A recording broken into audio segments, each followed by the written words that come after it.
बिस्मिल्लाहिर्रहमानिर्रहीम अस्सलाम वालेकुम। सऊदी इन्फो यूट्यूब चैनल में आपको खुशामदीद कहते हैं। अगर सऊदी अरेबिया से अपने मुल्क जा रही हैं या अपने मुल्क से सऊदी अरेबिया, आपके पास विज़िट वीज़ा है, वर्क वीज़ा है, टूरिस्ट हैं, उम्रा हज वीज़ा है, जो भी वीज़ा है तमाम के लिए हिदायत एक ही हैं।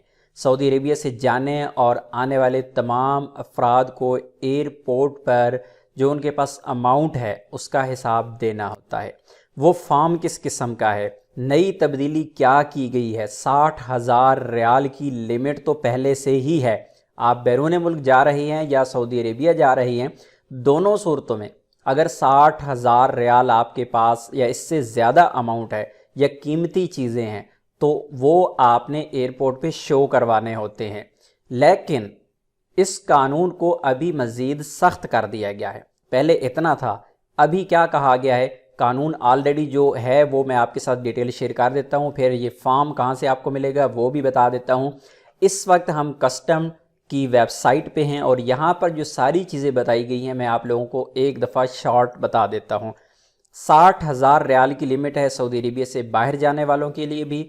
इसी तरह कोई बंदा सऊदी अरेबिया में इन हो रहा है तो उसके लिए भी 60,000 रियाल की लिमिट है। अगर कोई ज़्यादा लेके आ रहा है या फिर लेके जा रहा है, ऐसी सूरत में उसे एयरपोर्ट पे बताना होता है।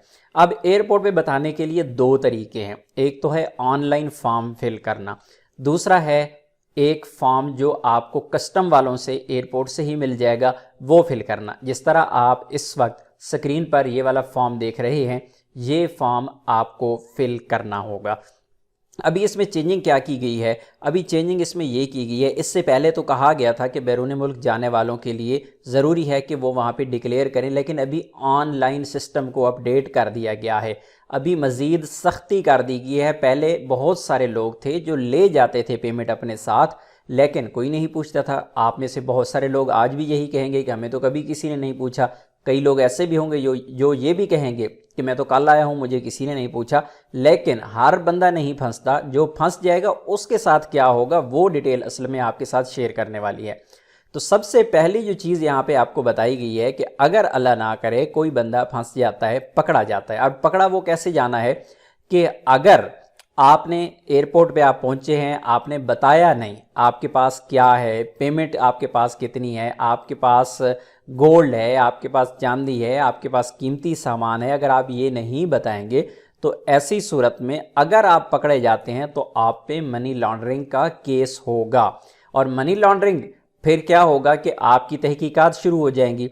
तहकीकात शुरू करने से पहले अभी तक मनी लॉन्ड्रिंग का केस साबित नहीं हुआ, सिर्फ आप बताए बगैर निकल रहे थे, ये गलती कर रहे थे कि आप छुपा के जा रहे थे, चाहे वो आपकी अपनी कमाई है, आपके पास चाहे वो सैलरीज के प्रूफ भी हों, आपके पास जो भी सबूत होगा वो भी हों, लेकिन क्योंकि आपने बताया नहीं और आप निकल रहे थे, अगर आप पकड़े जाते हैं तो आपकी जो टोटल पेमेंट है उसमें से 25% जब्त कर लिया जाएगा।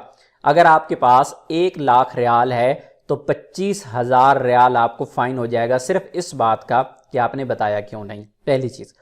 फिर क्या होगा कि आपकी इंक्वायरी शुरू हो जाएगी। जब इंक्वायरी होगी तो इंक्वायरी में जब अगर तो आप पे मनी लॉन्ड्रिंग का केस आप पे साबित हो जाता है तो ऐसी सूरत में आपको 10 साल की कैद भी हो सकती है, 5 मिलियन रियाल का आपको फाइन भी हो सकता है। ये डिटेल जो इस वक्त आप देख रही हैं यहाँ पर ये सारी चीज़ लिखी हुई है बहुत डिटेल के साथ। तो ऐसी सूरत में आपका नुकसान होगा। अब आपने फॉर्म फिल कहाँ करना है? एक तो फॉर्म आपने ऑनलाइन फिल करना है। जिस तरह ये फॉर्म मैं आपको यहाँ पे दिखा देता हूँ, ये पेज मैंने ओपन किया हुआ है। तो यहाँ पे जाके आप इस पेज पे नीचे जाएंगे तो यहाँ पर आप बताएंगे कि आप सिटीजन्स हैं, रेजिडेंट हैं, यानी आप इकामा होल्डर हैं या फिर सऊदी शहरी हैं। और इसी तरह यहाँ पर विजिटर के लिए भी ऑप्शन दिया गया है। इस पर आप क्लिक करेंगे और उसके बाद आप log in through unified national access यहाँ पे क्लिक करेंगे तो आई थिंक ये आपको आपकी जो अबशर आईडी है वहाँ पे ले जाएगा। फिर उसके बाद अपना डाटा वगैरह दे के आप वहाँ पे सारी एंट्री कर सकते हैं। आपके पास गोल्ड कितना है, आपके पास ज्वेलरी कितनी है, आपके पास रियाल कितने हैं, डॉलर कितने हैं, रुपया कितना है, वो सारी डिटेल वहाँ पे आप इंटर कर सकेंगे। और दूसरा तरीका ये वाला जो फॉर्म मैंने आपको पहले भी दिखा दिया था, और दूसरा तरीका ये फॉर्म जो मैंने आपको बताया है यहाँ पे, जब आप एयरपोर्ट पहुँचेंगे तो आप बोर्डिंग से पहले, इमिग्रेशन से पहले आप कस्टम का वहाँ पे काउंटर बना हुआ होगा, काउंटर पे जाएंगे, वहाँ पे जाके आप उनको बताएंगे कि मेरे पास 60,000 रियाल से ज़्यादा अमाउंट बनती है, या ज्वेलरी है, या गोल्ड है, या सामान है कीमती। याद रहे कि आपके पास अगर इलेक्ट्रॉनिक्स वगैरह है, मसलन आप इस्त्री लेके जा रहे हैं, आप जूसर लेके जा रहे हैं, आप बच्चों के खिलौने लेके जा रहे हैं, खाने पीने की चीज़ें लेके जा रहे हैं, वो इसमें नहीं आती। इसमें सिर्फ कीमती पत्थर, सोना, चांदी, करेंसी किसी भी मुल्क की हो, चाहे वो रियाल हो, डॉलर हो, रुपया हो, दिरहम हो, कोई भी हो, तो वो करेंसी, ये सारी चीज़ें आपको बताना होती हैं। आप बताएंगे, वो आपको इस तरह का एक फॉर्म देंगे और आपसे प्रूफ लेंगे। प्रूफ आपने साथ रखना है। एक बंदा है, उसकी सैलरी है 10,000 रियाल, 8,000 रियाल, तो वो प्रूफ अपने पास रखेगा, सैलरी की स्लिप साथ रख लेगा, अपनी मिनी स्टेटमेंट सैलरीज के निकाल के साथ रख लेगा। या एक बंदा है, वो फाइनल एग्जिट जा रहा है, तो कंपनी ने उसको फाइनल हिसाब दे दिया है। फाइनल हिसाब ज़ाहिर है कंपनी जब आपको देगी तो आपको कोई ना कोई पेपर तो मिलेगा, आपको चेक देंगे, उस चेक की कॉपी आप अपने पास रख लेंगे। यानी कोई ना कोई प्रूफ लेना आपके साथ लाजमी होना चाहिए, अदरवाइज़ बगैर बताए जाएंगे तब भी नुकसान है, और अगर आप बता देंगे और आपकी जो पेमेंट है उसका कोई प्रूफ नहीं है आपके पास, तब भी आपके लिए नुकसान है। तो इसलिए ज़रूरी है कि आप इन हिदायत पर अमल करें, अदरवाइज़ 25% का फ़ाइन होगा सिर्फ ना बताने का। उसके बाद आपकी तहकीकात होंगी, कितने अरसा तक केस चलेगा, कितनी अरसा तक आप इंक्वायरियाँ भुगतेंगे, टेंशन्स होंगी, और उसके बाद अल्लाह ना करे कि आप साबित ना कर पाए कि ये आपकी पेमेंट थी, तो ऐसी सूरत में मनी लॉन्ड्रिंग का केस हो जाएगा। इस सूरत में आपको 10 साल कैद और 5 मिलियन रियाल तक का जुर्माना हो सकता है। इस वेबसाइट का लिंक मैंने डिस्क्रिप्शन में दे दिया है, वहाँ पे जाके आप मज़ीद इसे पढ़ भी सकते हैं, और अगर आपने ऑनलाइन फॉर्म फिल करना है तो वो भी आप कर सकते हैं। उम्मीद है आज की इन्फॉर्मेशन आपको अच्छी लगी होगी। इन्फॉर्मेशन अच्छी लगी तो वीडियो को लाइक कीजिएगा। मिलते हैं नेक्स्ट वीडियो में, तब तक के लिए इजाज़त दीजिए। अल्लाह हाफिज़।